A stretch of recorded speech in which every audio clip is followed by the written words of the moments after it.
नमस्कार. खाद्य मेजवानीमध्ये पुन्हा आपले मनापासून स्वागत आहे. आज आपण बघूया झटपट होणाऱ्या 5 प्रकारच्या चटण्या. प्रथम आपण बघूया दोडक्याच्या शिरांची पौष्टिक चटणी. हिरवी मिरची आणि दोडक्यांच्या शिरा छान भाजून घेऊ. याचबरोबर थोडे शेंगदाणे सुद्धा भाजून त्याची साल काढून घेऊ. भाजलेले शेंगदाणे मीठ घालून मिक्सरमधून थोडे काढून घेऊ.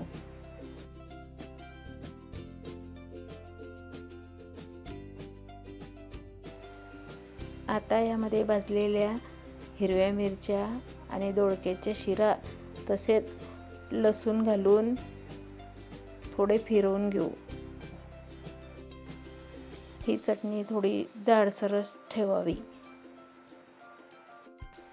आपण बघू शकता आपल्या दोडक्याच्या शिरांची हिरवीगार चटणी तयार झाली आहे. 2 नंबरची चटणी म्हणजे शेंगदाण्याची चटणी. आता आपण शेंगदाणे खमंग असे भाजून घेऊ.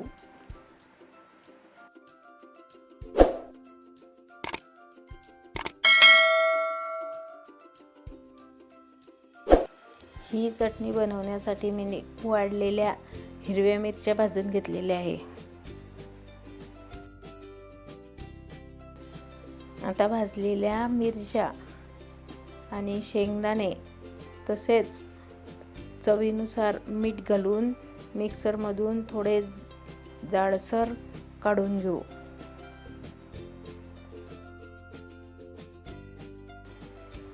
आता यामध्ये थोडा लसूण घालून मिक्सरमधून थोडे फिरवल्यानंतर आपली चटणी तयार झाली आहे. आता 3 नंबरची चटणी म्हणजे जवसाची चटणी. ही चटणी फार पौष्टिक असते. ह्यासाठी आपण प्रथम जवस खमंग भाजून घेतले आहे. तसेच लाल मिरची वाळलेली ती सुद्धा थोडे तेल घालून भाजून घेतलेली आहे.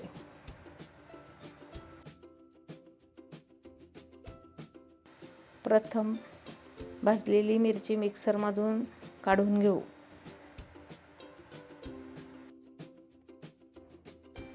आता ह्यामध्ये थोडा लसूण घालून घेऊ.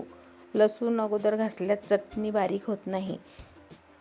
आता ह्यामध्ये भाजलेले जवस तसेच चवीनुसार मीठ घालून पुन्हा मिक्सरमधून फिरवून घेऊ.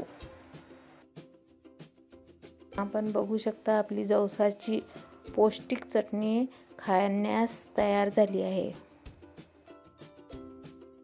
आता आपण बघूया 4 नंबरची चटणी. ती म्हणजे तिळीची चटणी. प्रथम मी तीळ खमंग अशी लोखंडी तव्यावर भाजून घेतलेली आहे.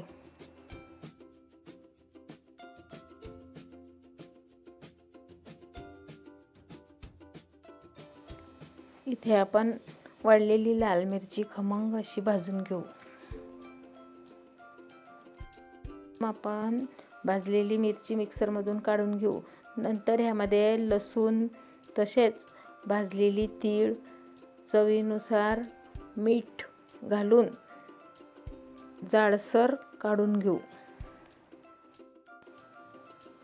आपण बघू शकता आपली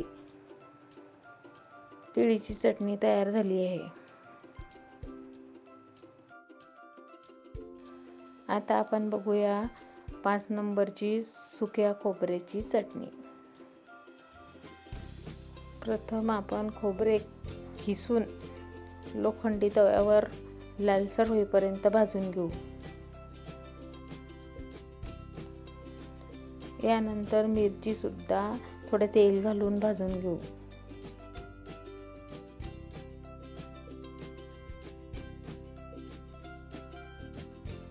प्रथम मिरची मिक्सरमधून काढून घेऊ.